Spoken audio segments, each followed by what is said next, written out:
I have one very specific goal for this specific video, and that is to not lose this microphone. I was correct in my assessment that I indeed had one of these back at home. It was the same microphone as the one that I was previously using, the only real difference being that this one is black compared to the other one that was white. I also now have a pop filter on this thing. I hope that the audio quality sounds just a little bit of a percentage point better, but still pour one out to the white Yeti microphone that I will no longer be using. If you happen to grab that microphone in Houston, whoever may have stumbled upon it, please get some usage out of it. Please get some mileage out of it.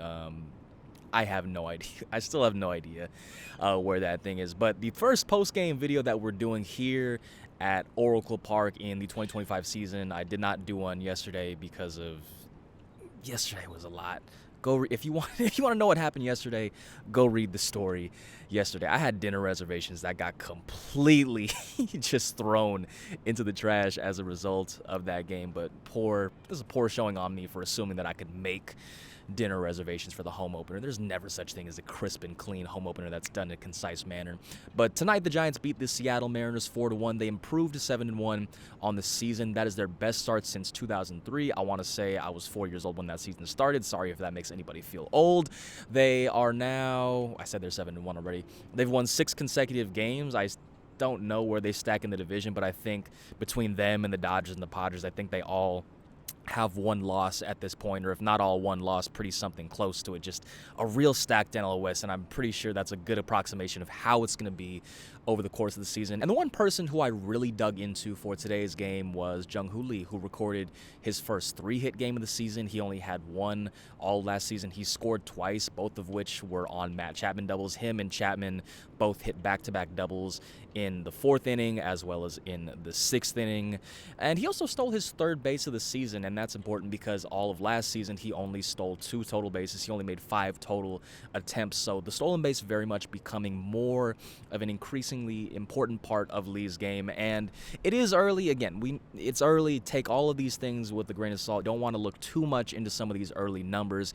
But if Lee continues stealing at this pace, looking at the steals in particular, if Lee continues stealing at this pace, he could very well become the first Giant to steal at least 30 bases in a single season since Dave Roberts did so in 2007. It's not as magnanimous. Is that the correct word?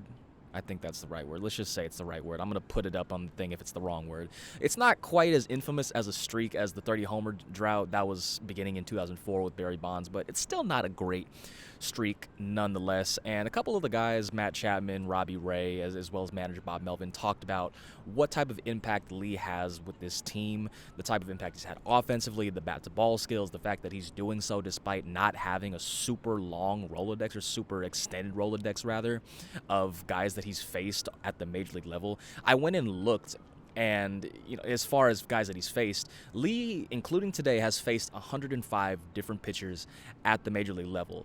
Chapman, by comparison, has faced, I think, almost 1,000. It's something similar. And the 2 guys that he faced today, Bryce Miller, and I'm forgetting who their relief pitcher was, but he's faced them in the past as well. Lee hasn't even faced anybody at least 5 times at the level. So when you look at the bat-to-ball skills, when you look at what he's doing so far this season, and again, super small sample size, you can't take anything out of super small sample sizes of this nature. But when you look at the bat-to-ball skills, when you consider that he's still learning the pitchers in this game, when you consider that, as far as the bat-to-ball skills go, that the only guys that are in his stratosphere are Luis Ariz and Steven Kwan, and he's hitting the ball hard, it's very easy to see a path where Lee is a very, very above-average player in the year 2025, something in the 3, if not 4, WAR range. And again, that's projecting a lot onto him, but you can kind of see the glimpses of what made him an MVP in the KBO, and you can see the glimpses of what made him worth the $113 million that the Giants gave to him, not last offseason, but 2 off seasons ago.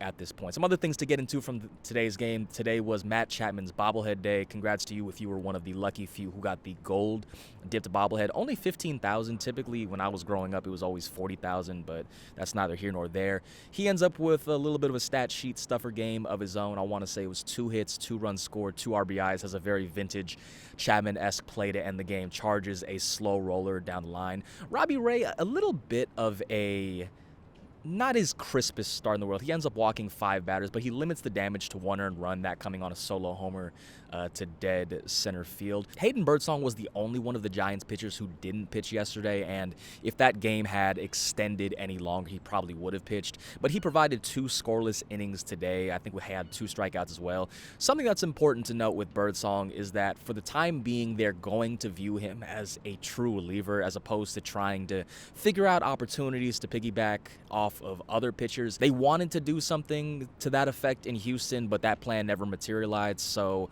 today he got 2 innings. It is very possible that we see 1-inning outings from him going forward. This was always going to be one of the challenges with Birdsong, or even Roop for that matter, the guy that ended up getting picked for that reliever spot. How would the team go about trying to manage keeping him available or keeping him stretched out as a starter while also using him as a reliever? It's obviously not a perfect science. They're going to just kind of have to see where things fall as they may. And as we've talked about previously, no team in the year 2025 is going to get through an entire season with their 5-man rotation. There will probably become at some point in the season necessary that whether it's Birdsong, whether it's Kyle Harrison in AAA, that somebody that's not in the 5-man rotation right now contributes a start at the major league level. Now, who is that going to be?